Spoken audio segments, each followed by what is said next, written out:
প্রতিবেশী রাজ্য অসমে ভয়াবহ বন্যা ও প্রাকৃতিক দুর্যোগে ক্ষতিগ্রস্ত মানুষের পাশে দাঁড়াতে মানবিক উদ্যোগ নিল শিলিগুড়ি হকার্স কর্নার ব্যবসায়ী সমিতি এবং মহাবীর স্থান ব্যবসায়ী সমিতি। দুই সংগঠনের যৌথ উদ্যোগে বাজার এলাকায় আয়োজন করা হয় বিশেষ ত্রাণ সংগ্রহ অভিযান।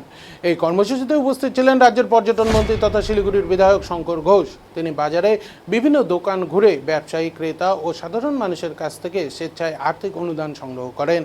পাশাপাশি সকলকে সামর্থ্য অনুযায়ী সাহায্যের হাত বাড়িয়ে দেওয়ার আহ্বান জানান। শঙ্কর ঘোষ বলেন, প্রাকৃতিক দুর্যোগে অসমের বহু মানুষ আজ কঠিন পরিস্থিতির মধ্যে দিন কাটাচ্ছেন। এই সময় মানবিকতার পরিচয় দিয়ে সবাইকে একসঙ্গে তাদের পাশে দাঁড়ানো উচিত।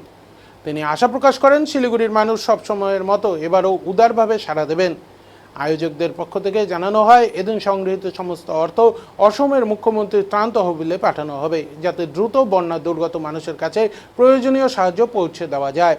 এই উদ্যোগে বাজারের ব্যবসায়ী থেকে সাধারণ মানুষ সকল স্বতঃস্ফূর্ত অংশগ্রহণ নজর কেড়েছে।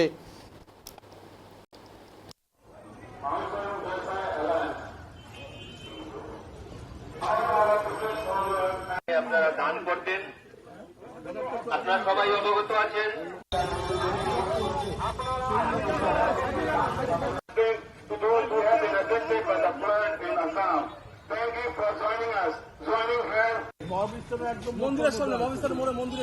একদম প্রাকৃতিক বিপর্যয় এবং বন্যার কারণে ক্ষতিগ্রস্ত হয়েছে।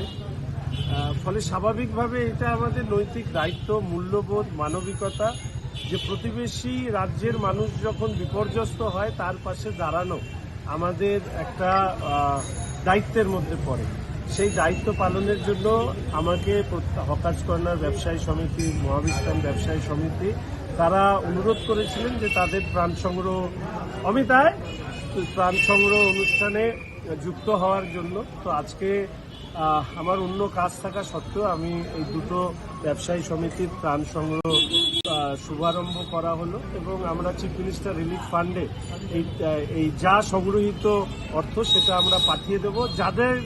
যারাই যে নামে তুলবে না কেন তাদের নামেই আমরা এটা ড্রাফট করে আমরা চিফ মিনিস্টার রিলিফ ফান্ডে দেব। এবং আমি অনুরোধ করব শিলিগুড়ি সহ আমাদের রাজ্যের মানুষের কাছে আসামের বিপর্যস্ত মানুষের, উত্তর পূর্বাঞ্চলের বিপর্যস্ত মানুষের পাশে যার যা সামর্থ্য সেইভাবে তারা